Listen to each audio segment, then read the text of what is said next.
अफसोस है कि पूरी तरह लाइटें नहीं, सही माने में जो आपकी तादाद है वो नजर नहीं आ रही। अफसोस है मुझे इस चीज का। अगर ये दिन के वक्त जलसा होता तो मैं समझता हूं कि कोहाट की तारीख का सबसे बड़ा जलसा आज है।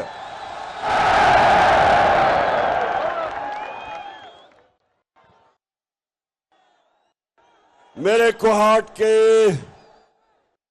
बाशऊर नौजवानों जो सब मुझे सामने नजर आ रहे हैं,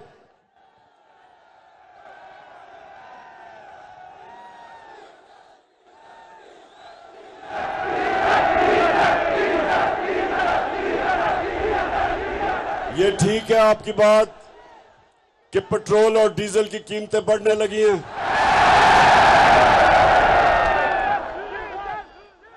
ये इंपोर्टेड हुकूमत खौफजदा है क्योंकि इनको हुक्म मिला है, जिधर से ये इंपोर्ट हुए हैं उधर से हुक्म मिला है कि पेट्रोल और फजलुर रहमान की कीमत बढ़ाई जाए, लेकिन डरे हुए हैं। ये इंपोर्टेड हुकूमत इसको इस वक्त इसके ऊपर खौफ तारी किया गया है और वो खौफ क्या है कि पीछे इनके टाइगर है और आगे समुंदर है, फंस गए। बड़ा शौक था चेरी ब्लॉसम शहबाज शरीफ को वजीर आजम बनने का। इसको बड़ा शौक था वजीर आजम बनने का क्योंकि इससे पहले बड़ा भाई वजीर आजम था 3 दफा। बड़ी देर की इसने अचकन सलवाई हुई थी और इसने बड़ी मेहनत की। कोहाट के नौजवानों, इसने बड़ी मेहनत की है वजीर आजम बनने के लिए। इसमें खास इसके पास जो फन है वो जूते पॉलिश करने का है। 2 किस्म के जूते ये बड़ी अच्छी तरह पॉलिश करता है। एक इसके सामने बूट,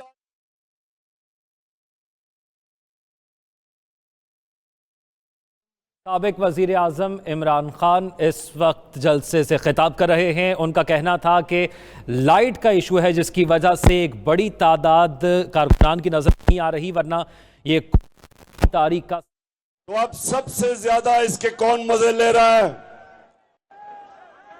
वो एक ऐसा आदमी है जिसकी पैसा बीमारी है, जिसका नाम जरदारी है। जरदारी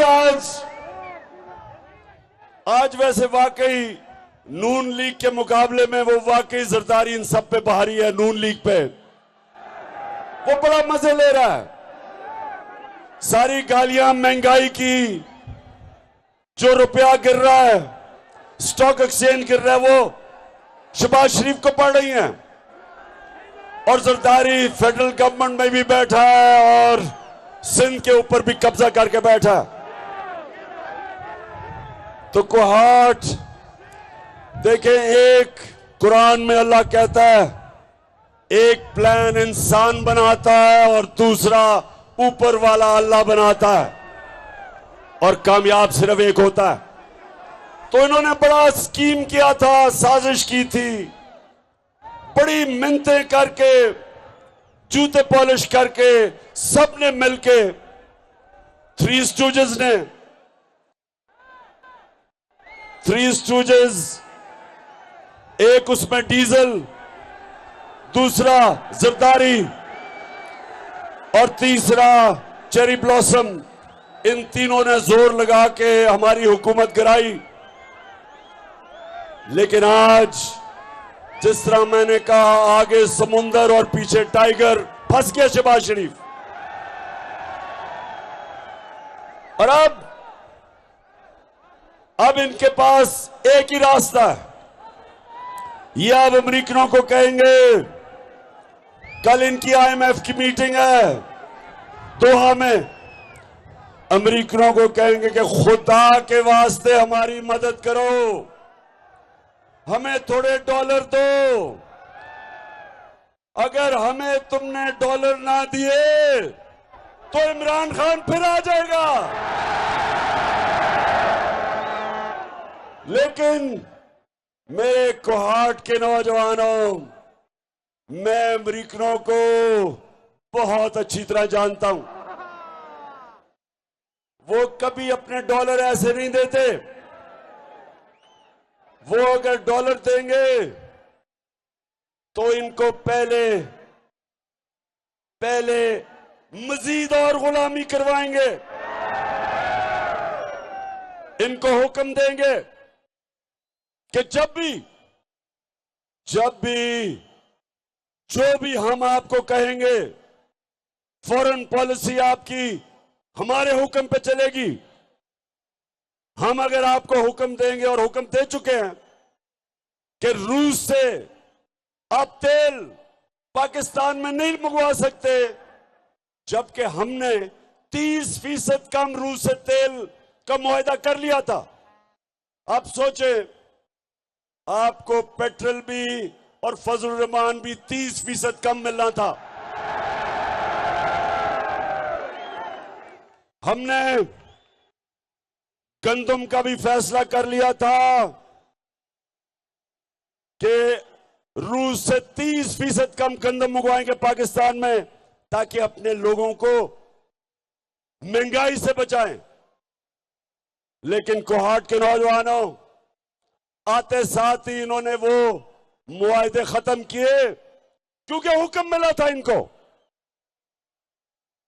जब गुलामी क्या होती है, एक तो गुलामी थी जो अंग्रेज की गुलामी थी, जिस गुलामी के दौर में ये सारा कबायली इलाका इन्होंने आखिर तक अंग्रेज के खिलाफ जंग लड़ी, आजादी की। दूसरी गुलामी हुई होती है कि फतह किए बगैर अपने सारे फैसले करवाने पड़ते हैं हुक्म लेके। सो वो हुक्म जब करेंगे, सुन लो, आगे जैसे जैसे ये उनसे जो अब पैसे मांगेंगे, इमरान खान को डरा के उनको कि इमरान खान आ जाएगा, तो वो गुलामी की जंजीरें इनके गले में डालेंगे और इनसे हर अपना काम करवाएंगे। जिस तरह कोहाट के लोगों, आप तो सब जानते हैं, जब हमने अमेरिका की जंग में शिरकत की, यहां तो कबायली इलाके से आप करीब हैं, आपको तो पता है कि कितना नुकसान हुआ कबायली इलाके में और आप में, सारा पख्तूनख्वा में। आप सब जानते हैं। हाथ खड़ा करके बताएं, आप जानते हैं क्या हुआ? 35 लाख लोग कबायली इलाके से उन्होंने नकल मकानी की, उनके घर उजड़ गए। जो ज़कात देते थे वो एक ही रात के अंदर ज़कात लेने वाले बन गए। पर्दा था घरों में, पर्दादार ख्वातीन को निकलना पड़ा, नकल मकानी करनी पड़ी। क्यों? क्योंकि उस वक्त के हुक्मरान ने जब धमकी पड़ी अमेरिकनों से, तो उसने घुटने टेक दिए और उस जंग में पाकिस्तान को ले गया, जिसमें पाकिस्तान का ना लेना था ना देना था। हमारा क्या, हमारी वो जंग ही नहीं थी। लेकिन धमकी मिली, ऑर्डर मिला कि अगर आप ना गए तो हम ये कर देंगे आपसे। और तब जनरल मुशर्रफ उनके सामने घुटने टेक गया और 80 पाकिस्तानियों ने कुर्बानी दी। सबसे ज्यादा सबसे ज्यादा नुकसान कबायली इलाके के लोगों को हुआ। ड्रोन अटैक्स हुए। आपको तो यह इल्म होगा कि किस तरह कबायली इलाके के लोगों के ऊपर जुल्म हुआ। ड्रोन अटैक होता था, जो भी मरता था कहते थे जी दहशतगर्द है। कभी तफ्तीश नहीं हुई क्योंकि हुकूमत मिली हुई थी अमेरिकनों के साथ, उनको इजाजत दी थी कि वो आके हमारे मुल्क में लोगों को कत्ल करें। और ये होती है गुलामी। नौजवानों, ये होती है गुलामी जिसके खिलाफ मैं आज आपके पास आया हूं। क्या आपने मेरे साथ मिलके हकीकी आजादी की जंग लड़नी है? आप तैयार हैं इस्लामाबाद के लिए? मैं तो अभी मोटरवे से आया हूं, माशाल्लाह सड़क भी अच्छी हो गई है, जल्दी पहुंच जाएंगे आप वहां। तैयार हो? ऊपर से अल्लाह ने मौसम भी ठीक कर दिया है। जो लोग कहते थे बहुत गर्मी है, ऊपर वाले ने हमारे लिए, वैसे भी नौजवानों को तो वैसे भी गर्मी नहीं लगती। मैं तो वैसे भी 21 साल गर्मी में खेलता रहा हूं, मुझे तो गर्मी नहीं लगती। और अगर मुझे गर्मी नहीं लगती तो कोहाट के नौजवानों को भी नहीं लगती। सो हमने वो करना है। हमने अपने मुल्क को इन चोरों से जो हमारे ऊपर मुसल्लत किए गए और जिन्होंने मुसल्लत किए, हमने उनको एक पैगाम देना है कि ये एक आजाद मुल्क है। आजाद मुल्क का मतलब, आजाद मुल्क का मतलब जो, वैसे ये लाइटें ऑन करें ताकि लोग देख सकें कितनी पब्लिक आई है। आजाद मुल्क का मतलब वो था जब आज से 75 साल पहले तहरीक पाकिस्तान चली थी और हमारे बड़ों ने अवाम को कहा था, मुसलमानों को, कि पाकिस्तान का मतलब क्या, और ला इलाहा इल्लल्लाह का मतलब ये कि अगर एक मुसलमान किसी के सामने सिवाय अल्लाह के किसी के सामने झुकता है, वो शिर्क करता है। असल में तो वो मुसलमान ही नहीं, क्योंकि वो अल्लाह से अपना वादा तोड़ता है कि अल्लाह तेरे सिवा में किसी के सामने नहीं झुकता। और ये याद रखे कोहाट के नौजवानों, कभी कोई कौम, अजीम कौम बन ही नहीं सकी जो आजाद ना हो। कभी गुलाम या इंसान या कौम जो गुलाम होते हैं वो जमीन पे रेंगते रहते हैं, वो इकबाल के शाहीन नहीं बन सकते, उनकी परवाज ऊपर नहीं होती, वो सिर्फ आजाद इंसान ऊपर जाता है। जो मैं बार बार लोगों को कहता हूं कि सीरत नबी हमने इसलिए स्कूलों में पढ़ाने की कोशिश की, और इंशाअल्लाह अगर इन्होंने रोक भी दी, हम पढ़ाएंगे अपने बच्चों को सीरत नबी, क्योंकि सिर्फ तब आपको पता चलेगा कि मेरे नबी सल्लल्लाहु अलैहि वसल्लम ने कैसे दुनिया की तारीख का सबसे बड़ा इनकलाब लेके आया मदीना में, सिर्फ एक चीज पे कि ला इलाहा इल्लल्लाह, कोई नहीं है खुदा सिवाय अल्लाह के। इंसानों को बड़े इंसान बना दिया। कभी जो इंसान आजाद नहीं होता, फिर से याद रख लें, वो कभी बड़े काम नहीं कर सकता। कोहाट, मैं आपके सामने कोई सियासी तकरीर नहीं कर रहा, मैं तबलीग कर रहा हूं। मैं आपको आपका दीन सिखा रहा हूं। नमाज में जब आप पढ़ते हैं, जब आप नमाज में सिर्फ एक चीज अल्लाह से मांगते हैं, आप क्या मांगते हैं? सिर्फ एक चीज अल्लाह से नमाज में जब 5 वक्त पढ़ते हैं, क्या मांगते हैं? आप एक चीज मांगते हैं कि अल्लाह उनके रास्ते पे लगा जिनको तूने नेमतें बख्शी, उनके रास्ते पे नहीं जो तबाही के रास्ते पे चले गए। आज पाकिस्तानियों, हम वो दो रास्ते हमारे सामने, एक है तबाही का रास्ता और गुलामी का रास्ता, दूसरा नबी सल्लल्लाहु अलैहि वसल्लम का रास्ता, हमारी अजमत का रास्ता, मुश्किल रास्ता। हमारे नबी का रास्ता आसान नहीं था, मुश्किल रास्ता था, लेकिन वो इंसान की और कौम की अजमत का रास्ता था। ये दो रास्ते आपके सामने, एक तरफ गुलामी, दूसरी तरफ आजादी, एक तरफ राय हक, दूसरी तरफ ये चोर, एक तरफ अमर बिल मारूफ, हुक्म है अल्लाह का कि अच्छाई के साथ खड़े हो, बुराई के खिलाफ जहाद करो। एक तरफ आपके सामने वो लोग हैं जो इस मुल्क में कोशिश कर रहे हैं कि यहां का निजाम ठीक हो, अदल और इंसाफ आए, चोरों के खिलाफ कार्रवाई हो, करप्शन के खिलाफ हो। दूसरी तरफ पाकिस्तान के वोट डाकू जो 30 साल इस मुल्क को लूट रहे थे, वो खड़े हैं। ये हमारे लिए सामने दो रास्ते हैं। अमर बिल मारूफ ने, अल्लाह ने हमें हुक्म दिया, इन दो रास्तों में फैसला करो। अल्लाह ने हमें ये इजाजत ही नहीं दी कि आप न्यूट्रल हो जाओ, बीच का कोई रास्ता नहीं है।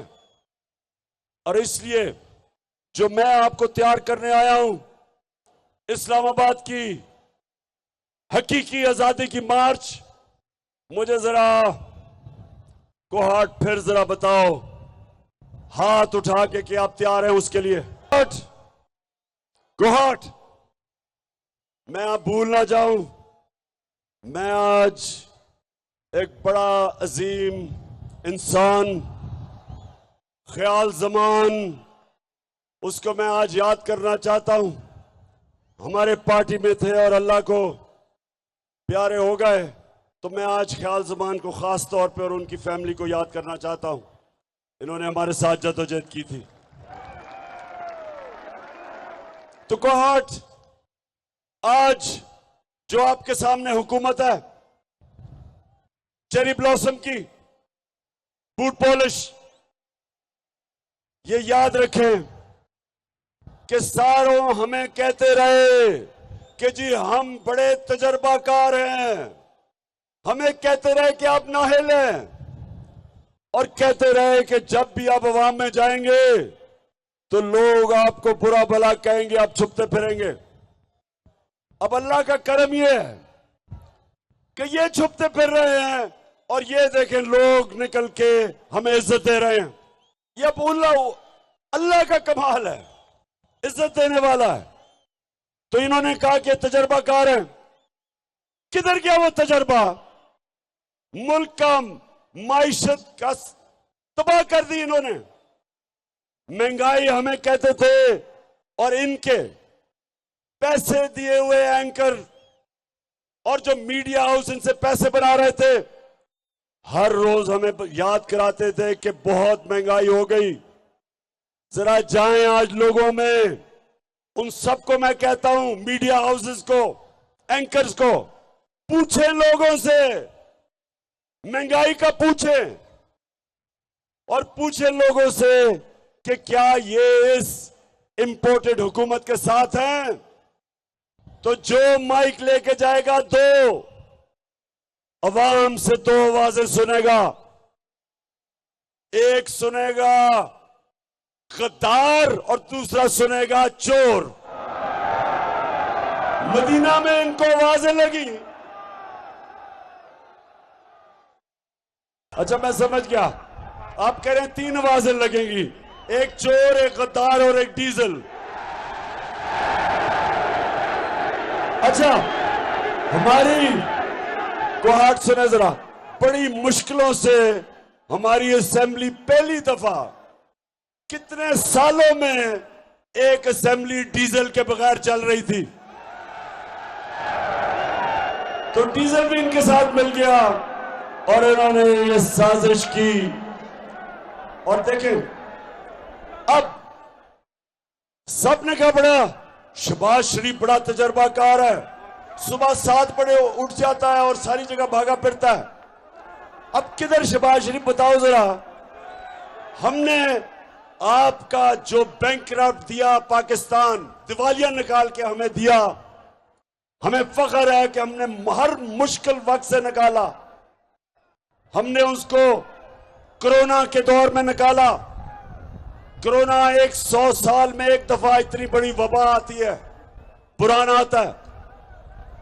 और अगर ये होते तो आज यहां लोग भूखे मर रहे होते, क्योंकि इन्होंने बार बार मुझे कहा 3 महीने कि इमरान खान बंद करो, लॉकडाउन लगाओ, मुल्क को बंद करो। और हर जगह में इनसे और इनका सिंध की हुकूमत से एक ही सवाल पूछता था कि अगर मैं बंद करूंगा, लॉकडाउन लगाऊंगा, तो दिहाड़ीदार का क्या होगा, गरीब आदमी का क्या होगा, वो किधर से खाना लेके आएगा। सारा वक्त मैं इनसे पूछता था, इनको कोई परवाह गरीब आदमी की नहीं थी। बार बार इनकी, अगर आप सोशल मीडिया पे जाएं, इनकी सारों की तकरीरें हैं मेरे खिलाफ कि इमरान खान लॉकडाउन नहीं लगा रहा, इसके ऊपर FIR काटनी चाहिए। और आज ये है, अल्लाह अल हक है, सच का खुदा है। अल्लाह का करम देखे कि दुनिया आज मानती है कि वो मुल्क जो 190 मुल्कों में से जो ऊपर के 4-5 वो मुल्क जिन्होंने सबसे बेहतर कोरोना के अंदर अपने लोगों को बचाया, अपनी मायशत को बचाया, अपने गरीब को बचाया, वो मुल्क 5 मुल्कों में से एक मुल्क पाकिस्तान है। और जब इन्होंने हमारी गवर्नमेंट गिराई, इस मुल्क में सबसे ज्यादा डॉलर आ रहा था। हमारे जो बैरून मुल्क पाकिस्तानी, जो हमारा सबसे बड़ा असासा, उन्होंने 31 अरब डॉलर पाकिस्तान भेजा, रिकॉर्ड, जिसमें कोहाट से भी कितने बाहर काम करते हैं। उन्होंने हमें पैसा भेजा। उन्होंने पाकिस्तान के अंदर सरमायाकारी करने के लिए प्रोग्राम बनाए।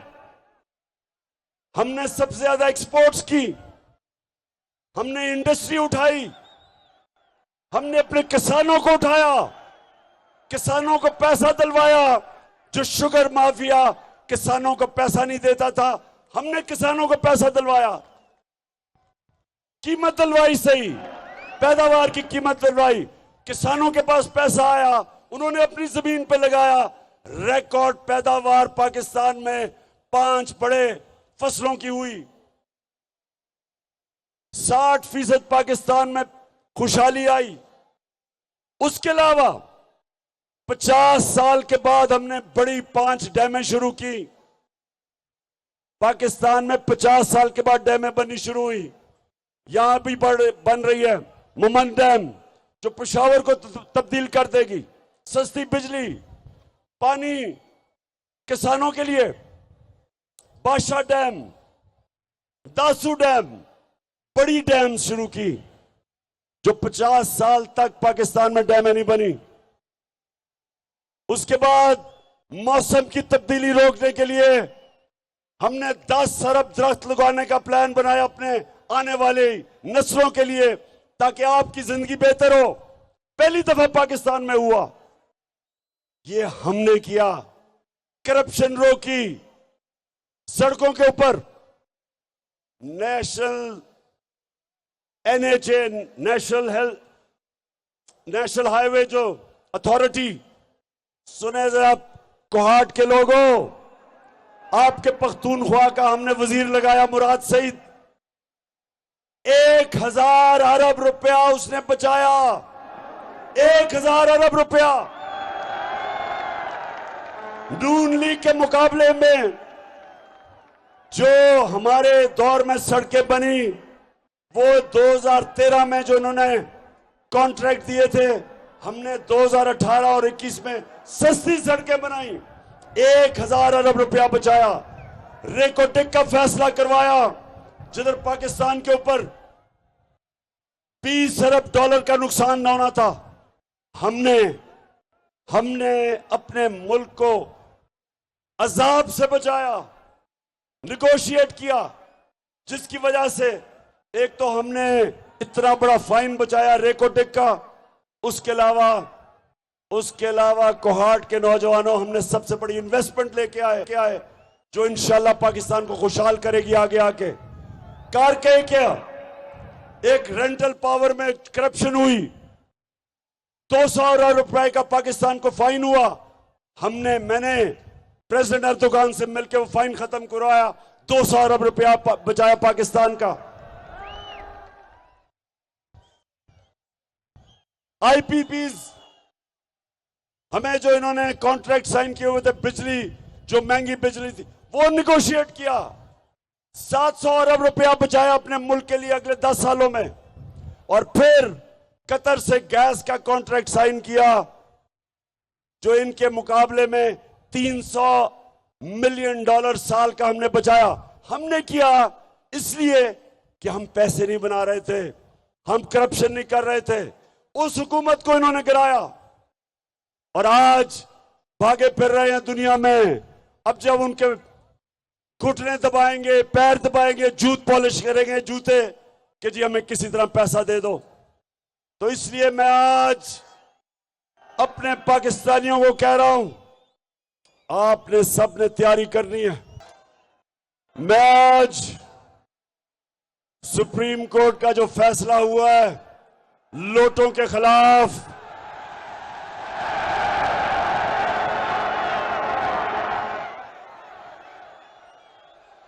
हम सुप्रीम कोर्ट आपका शुक्रिया अदा करते हैं क्योंकि आपने इस मुल्क की इखलाकियात को जो ये गिरा रहे थे, ये जो सारे डाकू ऊपर बैठे हैं जिन्होंने हमारी इखलाकियात को पूरा खत्म करने की कोशिश की है, सुप्रीम कोर्ट ने आज पाकिस्तान की इखलाकियात को गिरने से बचाया। जो लोग अपनी वोट बेचते हैं, अपने हलकों से, अपने लोगों से गद्दारी करते हैं, आइन से, जमहूरियत से गद्दारी करते हैं, शुक्र है कि आज सुप्रीम कोर्ट ने उनकी वोट को रद्द कर दिया।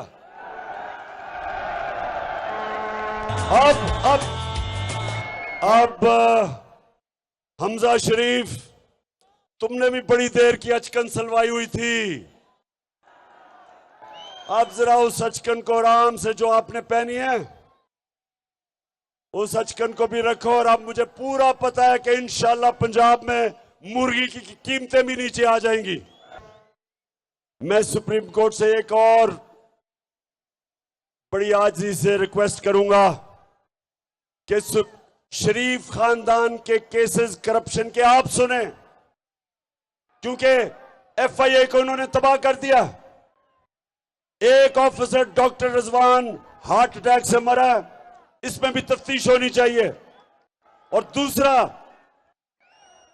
दूसरा जो इन्वेस्टिगेटिंग एफआईए का ऑफिसर है उसको भी हार्ट अटैक हो गया, जो शरीफ खानदान के केस सुन रहा था, शहबाज शरीफ के, उसको भी इन्वेस्टिगेट करें। केसेस अपने पास, सुप्रीम कोर्ट आप अपने पास केसेस बनवाएं, क्योंकि ये डे लाइट रॉबरी है, ये दिन दिहाड़ा डाका पड़ रहा है, 40 अरब रुपए के इनके ऊपर केसेस हैं। कैसे हो सकता है कि वो लोग मुल्क की क़यादत संभाल के और केसेस खत्म करें? पहली दफा ये जब पावर में आया 88 से लेकर दोनों पार्टीज 99 तक इन्होंने करप्शन की, जनरल मुशर्रफ ने इनको एनआरओ दिया, सारे इनके करप्शन के केसेस माफ हो गए। 2008 से 18 तक फिर आए, फिर करप्शन शुरू की। अब वो केसेस इनके ऊपर जो 2008 से 18 तक चोरी की थी वो केसेस हैं। अगर अब भी इनको एनआरओ मिल जाएगा ये मुल्क के अंदर डाकू राज होगा। कोई नहीं डरेगा डाके मारते हुए, करप्शन करते हुए। आपकी जिम्मेदारी है सुप्रीम कोर्ट के जजेस के इनके केसेस अब आपस अपने पास लें और सुप्रीम कोर्ट इनके केसेस सुने, डे टू डे हेयरिंग करे। ये दुनिया में कभी ऐसा मजाक सुना है कि बाप बेटे दोनों ने उनको सजा होनी थी, एफआईए ने इनको सजा देनी थी। पहले तो केसेस खींचते गए ये, कोई 1 साल पहले इनको सजा हो जानी चाहिए थी, लेकिन हमारा इंसाफ का निजाम नहीं दे सका। जब सजा होने लगी तो बाप प्राइम मिनिस्टर बन गया, केस खत्म, एफआईए के सारे लोगों को फारग जो इनके केस कर रहे थे, और उधर बेटा तैयार हो गया। इसलिए सुप्रीम कोर्ट को मैं आज रिक्वेस्ट करूंगा कि आप खुद शरीफ खानदान के केसेस सुने, और हमें किसी के ऊपर अब एतमाद नहीं रहा। और दूसरी चीज, मेरे पाकिस्तानियों, कोहाट के नौजवानों, मुझे यह बताएं कि आप चोरों को अपने ऊपर मुसल्लत होने देंगे? हम बिल्कुल इन चोरों को इस मुल्क के ऊपर मुसल्लत नहीं होने देंगे। हम सिर्फ एक चीज चाहते हैं, इलेक्शन करवाओ, पाकिस्तान के लोगों को फैसला करने दो कि कौन इस मुल्क की क़यादत करेगा। हम कोई अमेरिका से इंपोर्टेड हुकूमत को नहीं मानते। इसलिए मैं आज आपके पास आया इसलिए आया हूं आप सबको तैयार करने के लिए कि इस्लामाबाद आप सबने पहुंचना है। 20 तारीख के बाद मैं आपको डेट दूंगा, इसी महीने की। दिन इसी महीने होगा। कौन सा दिन होगा वो आपका कप्तान बड़ा सोच समझ के प्लान कर रहा है। अच्छा, कोहाट के नौजवानों और जो भी ये पाकिस्तान में ये देख रहे हैं, मैं चाहता हूं सारे पाकिस्तान के नौजवान आज मेरे से एक चीज वादा करें कि आप कभी वोट नहीं देंगे किसी उस पार्टी को जिन पार्टीज के लीडरों का पैसा और जायदाद मुल्क से बाहर पड़ी हो। वादा करें मेरे से, क्योंकि नौजवानों, जब मैं प्राइम मिनिस्टर था तो जब भी बाहर से दूसरा मुल्क से कोई वजीर मुझे मिलने आता था या प्राइम मिनिस्टर, तो सबसे पहले मुझे बताया जाता था कि ये किधर पढ़ा है, कितनी पढ़ाई की, इसका तजर्बा क्या है, ये ईमानदार है या नहीं है, इसकी रेपुटेशन क्या है। एक एक चीज उसकी पहले मुझे बताई जाती थी मेरे मिलने से पहले। तो जब आसिफ जरदारी बाहर जाता था तो वो सारे कहते थे कि देख के इसे हाथ मिलाना, आपकी उंगलियां चोरी कर लेगा। नवाज शरीफ और आसिफ जरदारी बाहर जाते थे, उनके सारे मगरिब के लीडर्स को पता होता था कि इनके पैसे किधर पड़े हैं, इन्होंने कितनी करप्शन की, सब पता होता था उनको। तो कभी ये उनके सामने आंखों में आंखें डालकर बात नहीं कर सकते, ये कभी एब्सोल्युटली नॉट नहीं कह सकते। वो जब हुक्म करेंगे कि जनाब हमें अफगानिस्तान के लिए पाकिस्तान में बेसिस चाहिए, ड्रोन अटैक करने के लिए बेसिस चाहिए, ये इनमें कभी जुर्रत नहीं होगी ना करने की, क्योंकि ये पैसे के गुलाम है, पैसा बाहर पड़ा है। तो इसलिए एक तो आपने ये मेरे से वादा करना है कि आपने कभी जिस पार्टी के भी सरबराह के पैसे बाहर पड़े हों, आपने उस पार्टी को वोट नहीं देना। दूसरा, नौजवानों, ज़हन में अपने डाल लें कि कभी कभी आपने गुलामी कबूल नहीं करनी। हम आजाद लोग हैं।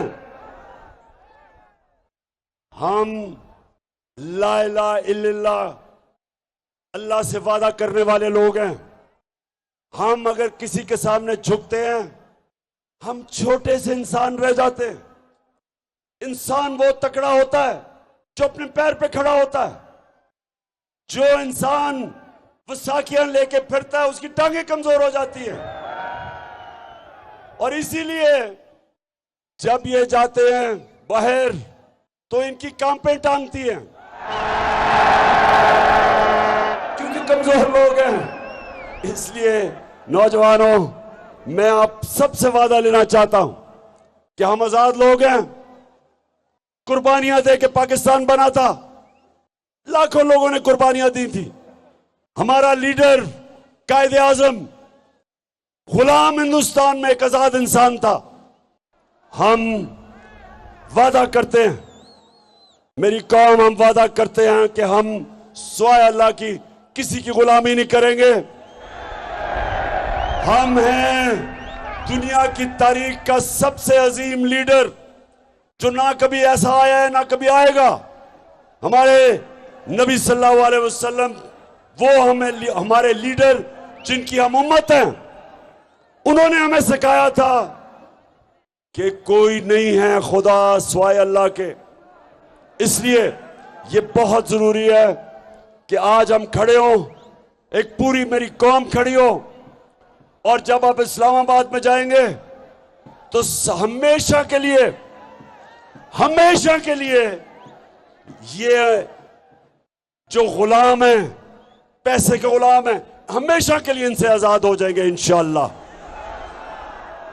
मेरे कोहाट के लोगों, मैं आपका इस शानदार जलसे का दिल से आपका शुक्रिया अदा करता हूं। मुझे सिर्फ अफसोस है कि इतना बड़ा स्टेडियम जो भरा हुआ है, आधा स्टेडियम नजर ही नहीं आ रहा क्योंकि लाइटें नहीं है। शेरियार अफरीदी का इंतजाम इतना कमजोर था,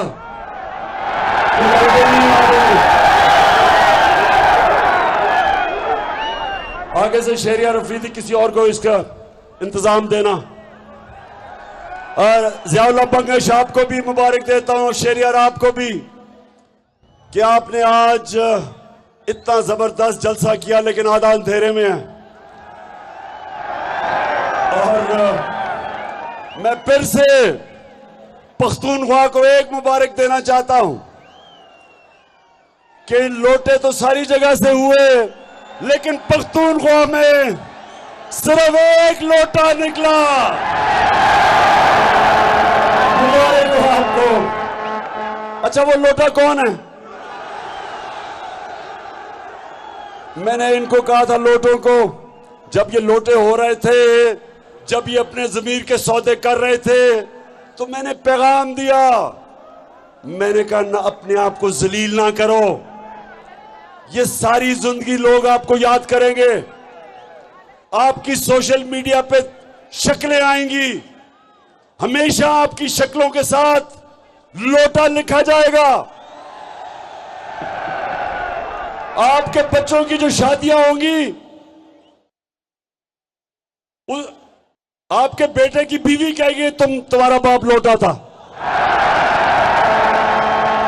तो लानत है ऐसे पैसे की, लानत है कि ऐसा पैसा लेके अपने जमीर को बेचो। ये वो पाकिस्तान नहीं रहा, वो छांगे मांगे वाला पाकिस्तान नहीं रहा। क्योंकि एक तरफ पीपल्स पार्टी थी, दूसरी तरफ नून लीग, दोनों लोगों को खरीद रही थी, बेच रही थी। अब आपके सामने तहरीक इंसाफ है। ना हम किसी लोटे को खरीदते हैं और ना हम कभी किसी लोटे को माफ करते हैं।